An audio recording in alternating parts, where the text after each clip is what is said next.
আজকে প্রায় দেড় মাস পর আমি আবার পাহাড়ে এলাম। বেশ বৃষ্টি ছিল। পাহাড়ে আমি একা ঘুরে বেড়াই, কিন্তু বিষয়টি অত্যন্ত ঝুঁকিপূর্ণ।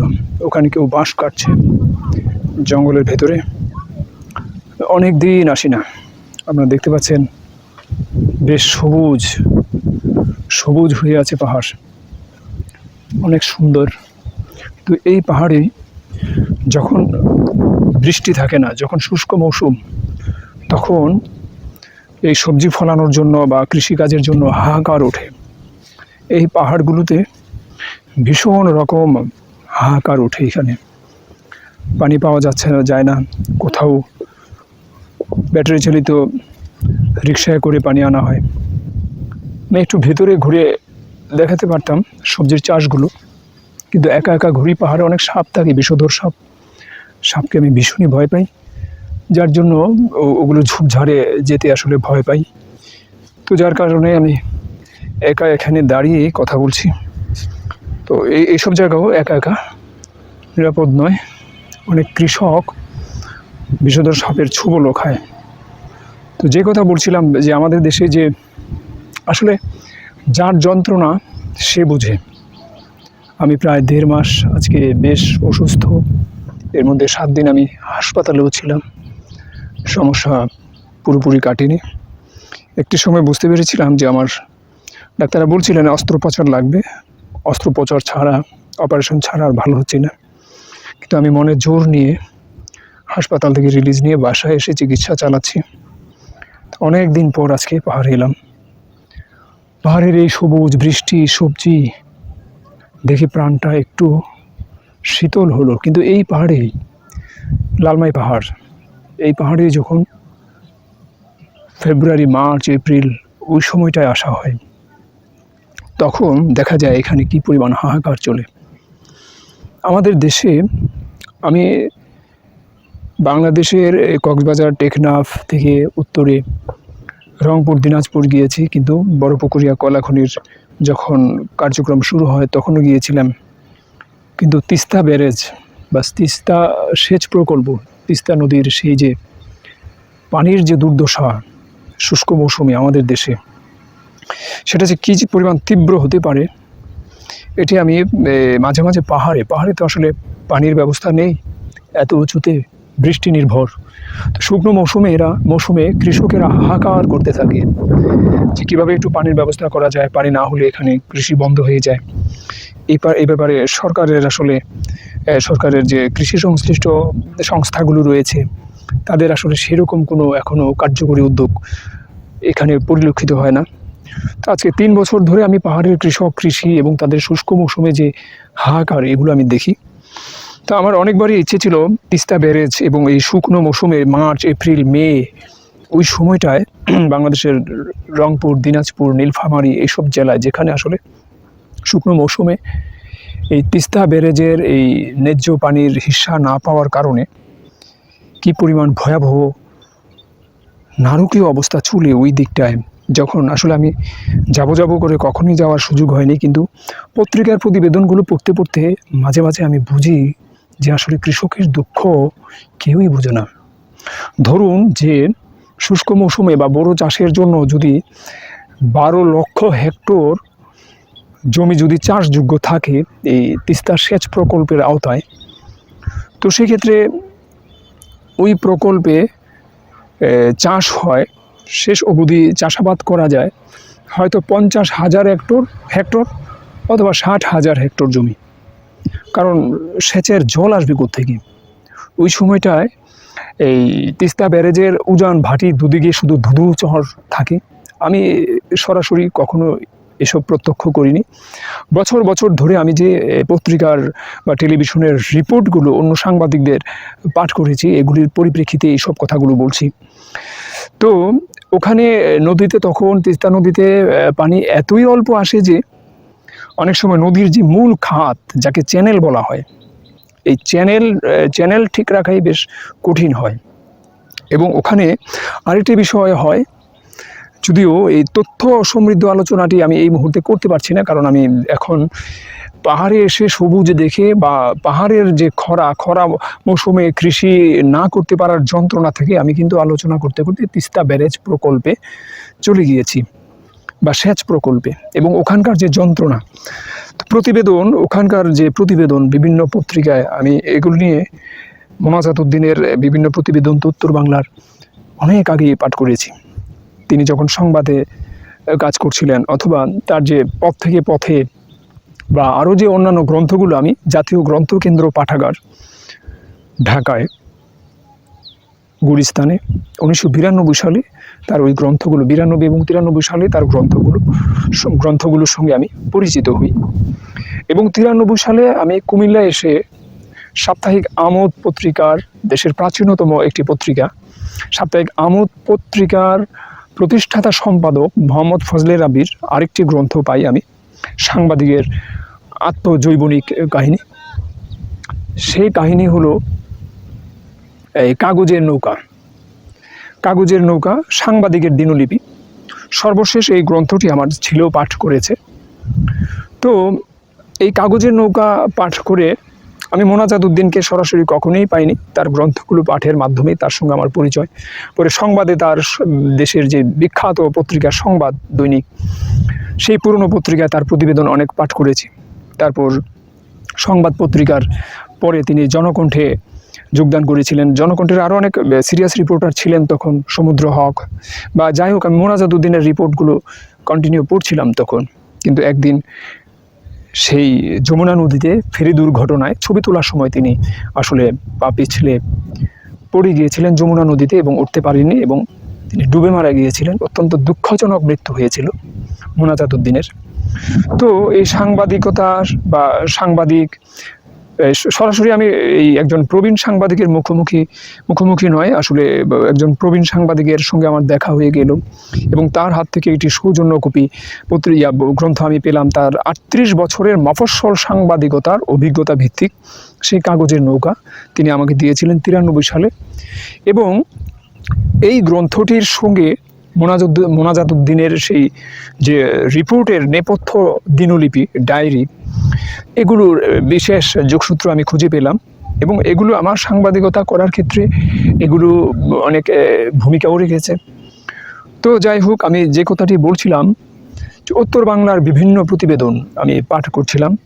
এই যে শুষ্ক মৌসুমে খরা থাকে এবং আমাদের যে নদীর চ্যানেল ঠিক রাখাই খুব কঠিন হয়ে পড়ে, এবং এই যে আপনার তিস্তা ব্যারেজের যে পানি সেচের জন্য বিভিন্ন এলাকায়, উপজেলায় ওখানকার অনেক খাল রয়েছে। তো এই খালগুলোর আবার বিভিন্ন ইজারাদার রয়েছে। ইজারাদাররা টাকা দেয় পানি উন্নয়ন বোর্ডকে, তো পাউবুকে। তো তারপর আবার ইজারাদারদের কাছে টাকা দিয়ে কৃষকেরা পানি নেয়, তাদের সেচ নেয় যে জমির জন্য, ফসলের জন্য, বোরো চাষের জন্য। কিন্তু দেখা গেল পুরো আবাদি প্রায় বন্ধ। আমি বললাম না যে 12-13 লক্ষ বা 11.5 লক্ষ হেক্টর জমি যদি চাষযোগ্য থাকে, তাহলে সেচের আওতায় আনা যায় হয়তো 50-60 হাজার হেক্টর। তাহলে বাকি জমি ধুধু অবস্থায় পড়ে থাকে। এবং ওখানে আরেকটি বিষয় মর্মান্তিক, এখন আমাদের দেশের এই যারা সরকার বিভিন্ন সময় পরিচালনা করছেন, তারা ভারতকে দায়ী করছেন। ভারত তো দায়ী বটে, কিন্তু তারা কূটনৈতিকভাবে অগ্রসর আলোচনাটা করে ভারতের কাছ থেকে প্রাপ্য জলবন্টন চুক্তিটা করতে পারছেন না। ভারত কখনো মমতা ব্যানার্জি মুখ্যমন্ত্রী পশ্চিমবঙ্গের, তার দোহাই দিচ্ছে, আমরা এটা মেনে নিচ্ছি, কিন্তু কূটনৈতিকভাবে আমি মনে করি যে এগুলি আসলে ডিপ্লোমেসির দুর্বলতা। এখানে বন্ধুত্বের ব্যাপার, কূটনীতির ব্যাপার, অনেক কিছু বিষয় আসলে আছে। আমি মনে করি এগুলো হচ্ছে না ঠিক কূটনৈতিক ব্যর্থতায়। তো এই চুক্তিগুলো যদি হতো, এর বাস্তবায়ন যদি থাকতো, তাহলে এই কৃষির যে উত্তর বাংলা ব্যাপী এই যে বিপর্যয় চলে, এর পাল্টা ব্যবস্থাও আবার আমাদের এখানে চীনের কিছু পরিকল্পনার প্রস্তাবের কথা বলা হয়, যে আমরা যদি তিস্তাকে কেন্দ্র করে এইরকম পরিকল্পনা করি, তাহলে ভারত এই তিস্তার পানি শুকনো মৌসুমে আটকে রাখলে তার দুর্ভোগও পোহাবে। কিন্তু এই পাল্টাপাল্টি ব্যবস্থার চেয়ে আসলে আলোচনার মাধ্যমে কূটনৈতিক পর্যায়ে রাজনৈতিকভাবে চুক্তিভিত্তিক এর মীমাংসা হওয়া বেশ জরুরি। এগুলো আমি মনে করি আমাদের রাজনৈতিক ব্যর্থতা। তো যাই হোক, এখন এই যে চুক্তি হচ্ছে না বছর বছর ধরে, আর আমাদের যে এখানে ফসল, নদীতে পানি আছে অথচ কৃষক পানি পাচ্ছে না। কারণ কি? নদীতে পানি আসছে না। এটা যে এই দুঃখ যে বহন না করে, যেমন আমি আমার অসুখটা ভোগ করছি বা করলাম, এই যন্ত্রণাটা আমি উপলব্ধি করতে পারছি। অনেকের সহমর্মিতা ছিল, তো সহমর্মিতা থাকলেও আসলে রোগটা শুধু আমি উপলব্ধি করেছি বা আমি উপলব্ধি করছি। এখন ব্যথা হলে আমারই হয়। কৃষকের ব্যথাটা আসলে কূটনীতিকদের তো হয় না, রাজনীতিবিদরা বুঝবেন না যে একজন কৃষকের যন্ত্রণা কত দূর। 1 একর জমির চাষ করতে গিয়ে যদি আজকের বাজারে 10-15 হাজার টাকা অবধি খরচ হয় এবং সেই ফসল, সেই বড় চাষ যদি বিবর্ণ হয়ে যায়, মরে যায়, পুড়ে যায়, হলুদ হয়ে চোখের সামনে শেষ হয়ে যায়, সেই কৃষকের আপনার প্রতি কী থাকবে? ঘৃণা ছাড়া কিছুই না। শ্রদ্ধা, ভালোবাসা, তারা ওসব বহু আগেই বিসর্জন দিয়েছেন। তো আমি এরকম রিপোর্টও পড়েছি বিভিন্ন সময়ে, কৃষকেরা তাদের জমির পাশেই নদী, পাশেই তিস্তা, সেই তিস্তায় বর্ষাকালে আবার প্রচণ্ড স্রোতধারা, কিন্তু পাশেই এই শুকনো মৌসুমে প্রবাহিত নদী, তার যে এই দুই তীরের মধ্যে শুধু ধুধু বালুচর। কৃষক পানি পাচ্ছে না, তার জমিকে বাঁচাতে, তার ফসল বাঁচাতে, তার অর্থ কষ্ট দূর করার জন্য সে তখন অনেক কৃষক এই কাজটি উত্তর বাংলার নীলফামারী এলাকায়, রংপুরে, দিনাজপুরে হয়েছে বলে আমি অনেক প্রতিবেদনে পড়েছি। সেটি হলো, ধরুন যে এরকম জমির মধ্যে তারা কূপ খনন করে অনেক নিচে গিয়ে, এবং পানির স্তর বেশ নিচে চলে যায় যখন নদীতে ভরা পানি থাকে না। শুষ্ক মৌসুমে অবশ্য সেরকম পানি তো থাকবে না, কিন্তু তাও পরিমাণ মতো তো থাকবে। আমাদের ভাটির দেশ, পানি তো আর যাওয়ার কথা না। তো পানি যখন থাকে না, তাহলে পানির স্তর আশেপাশেও নিচে চলে যায়। অনেক কৃষক, 10-20-15 জন কৃষক মিলে কুয়ো কেটে, কূপ খনন করে অনেক নিচে যেতে যেতে, এগুলো অত্যন্ত ঝুঁকিপূর্ণ, এবং এগুলো তারা ব্যক্তি বা এই হয়তো সাংগঠনিক না, কয়েকজন মিলে সামষ্টিক একটু উদ্যোগ নিয়ে এই খননগুলো, কূপগুলো বিভিন্ন এলাকায়, এগুলি কোনো সমাধানের চেষ্টা না, এগুলো আসলে তারা তাদের কষ্ট দূর করার জন্য এক ধরনের প্রয়াস চালায়। তো এই যে জমিতে জমিতে কূপ খনন করে তারা, এবং কূপ খনন করে অনেক গভীরে গিয়ে একটু জলের দেখা পেলে, একটু পানির দেখা পেলে, সেই পানিটা এনে একটু সেচ দিয়ে তাদের একটা আমরণ একটা সংগ্রাম করে যায় ফসল এবং অর্থ বাঁচানোর জন্য। যেই অর্থটা খরচ হলো, এটা রিকভারি, এটা এই ফেরানোর জন্য। এই যে একটা দুঃসহ দুঃখ কৃষকের আমাদের দেশের, প্রতি বছর, প্রতি বছর, যুগ যুগ ধরে, দশক দশক ধরে এই যন্ত্রণা আমাদের কূটনীতিকগণ, আমাদের রাজনীতিবিদগণ, আমাদের বুদ্ধিজীবীগণ উপলব্ধি করেন না। যদি করতেন তাহলে আজকে এই সমস্যা বছরের পর বছর ঝুলে থাকে না। আমরা একচেটিয়া দোষ দিই ভারতের, সে তো তার জল দেবেই না। শুষ্ক মৌসুমে সবারই আসলে জলের চাহিদা। আমরা যেহেতু ভাটির দেশ, তাদের যেহেতু বাধার বিভিন্ন রকমের ব্যবস্থা রয়েছে। এখন আমাদের কূটনৈতিক প্রয়াস অত্যন্ত দুর্বল আমি মনে করি। না হয় এভাবে সমস্যা একটি বছরের পর বছর চলমান থাকতে পারে না।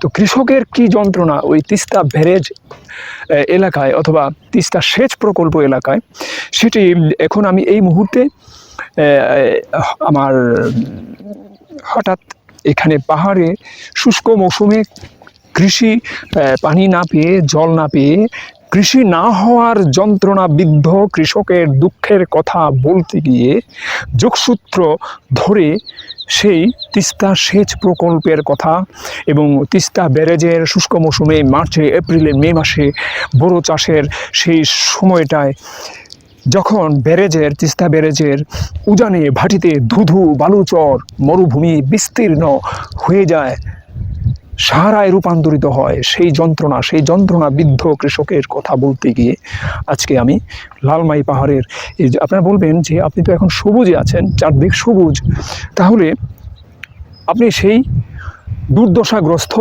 কৃষকের কথা কেন বলছেন?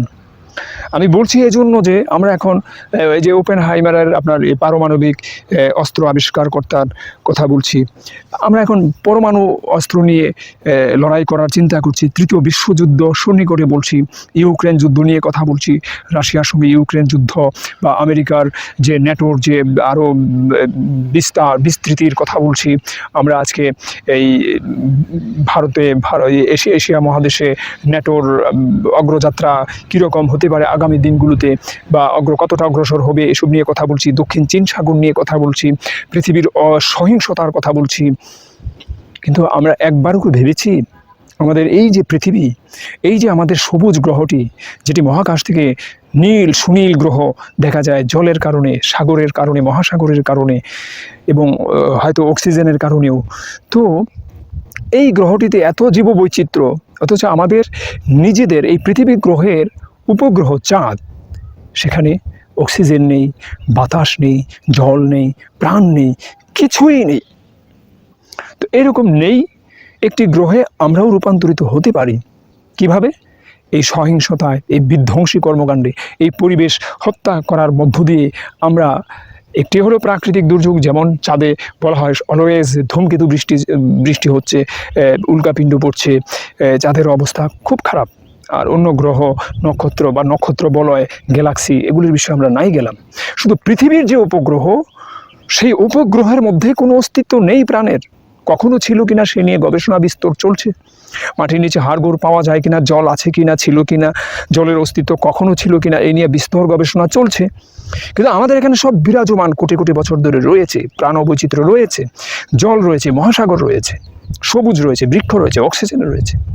আমরা সেসবকে বাঁচানোর চিন্তা করছি না, আমরা কেবল বাজারের জন্য, পুঁজির বিকাশের জন্য আগ্রাসী হয়ে কেবল সহিংসতা আর রক্তপাতকে উস্কে দিচ্ছি।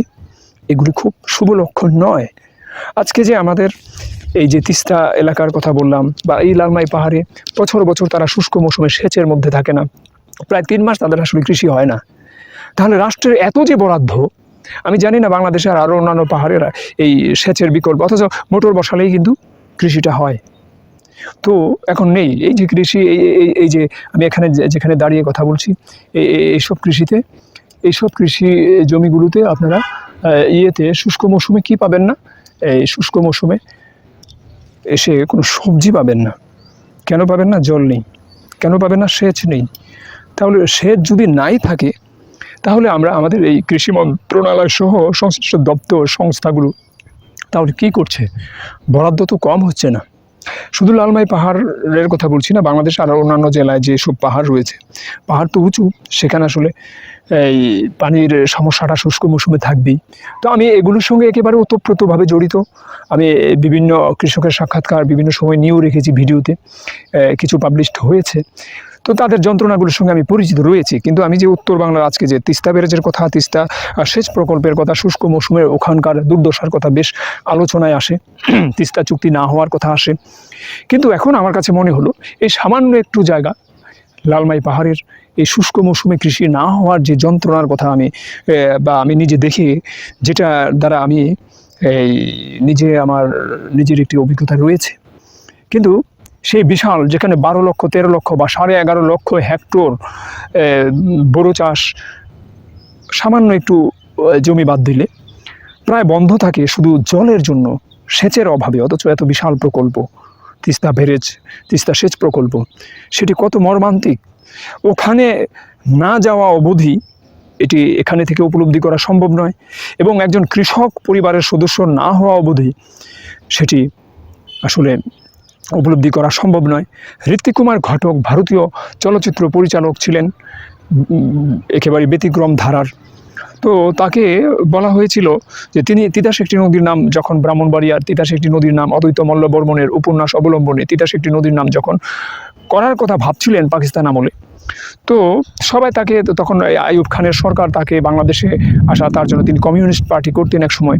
তো বাংলাদেশে এসে তিতাস নদীতে চলচ্চিত্র পরিচালনা করা খুব কঠিন কাজ ছিল। তখন পশ্চিমবঙ্গের অনেকেই তাকে বলেছিলেন যে আপনি পূর্ব বাংলায় যাওয়ার কি দরকার, তিতাস নদী দেখাতে হবে এমন কি দরকার, আপনি বরং পশ্চিমবঙ্গের কোনো না কোনো নদীকে তিতাস দেখিয়ে ছবিটা করে ফেলেন। কিন্তু ঋত্বিক কুমার ঘটক বলেছিলেন যে পদ্মা নদীর মাঝি লিখেছিলেন মানিক বন্দ্যোপাধ্যায়, কিন্তু তিনি ভদ্রলোক ছিলেন। তিনি পদ্মা নদীতে জেলেদের সঙ্গে রাতের পর রাত কাটিয়েছিলেন, কিন্তু তিনি জেলে পরিবারের সন্তান নন। ঋত্বিক কুমার ঘটক বলছিলেন অদ্বৈত মল্ল বর্মন একজন মালোপাড়ার ব্রাহ্মণবাড়িয়ার জেলে পাড়ার বর্মন বাড়ির সদস্য। তিনি ভিক্টোরিয়া কলেজে লেখাপড়া শিখে দেশ পত্রিকায় কাজ করেছিলেন, কলকাতায় গিয়েছিলেন, এবং তার যে লেখনী অসাধারণ লেখনী, এবং এই যে মর্মস্পর্শী ব্রাহ্মণবাড়িয়া এলাকার এই তিতাস নদী বিধৌত জেলেপাড়া মালোপাড়ার যে কাহিনী তিনি যেভাবে লিখতে পেরেছিলেন সেটা কারোর লেখায় আসেনি, কারণ তিনি নিজে জেলে সন্তান ছিলেন। তো তিনি জেলে পরিবারের সন্তান ছিলেন, এবং ঋত্বিক কুমার ঘটক বলতেন যে তিতাস নদীতে না যাওয়া অবধি তিতাস একটি নদীর নাম ছবি হতে পারে না। এবং দেশ স্বাধীন হওয়ার পর, বাংলাদেশ স্বাধীন হওয়ার পর তিনি বাংলাদেশে এসেই সেই ছবি তৈরি করেছিলেন।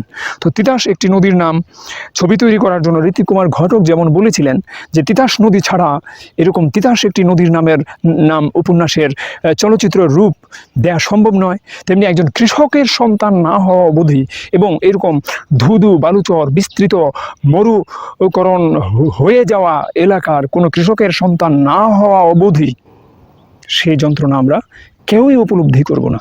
এবং এই কারণেই মূলত এই তিস্তা চুক্তি হচ্ছে না এবং এই সমস্যার সমাধান হচ্ছে না বলে আমি ব্যক্তিগতভাবে মনে করি। সবাই ভালো থাকুন, আজকে এ পর্যন্তই।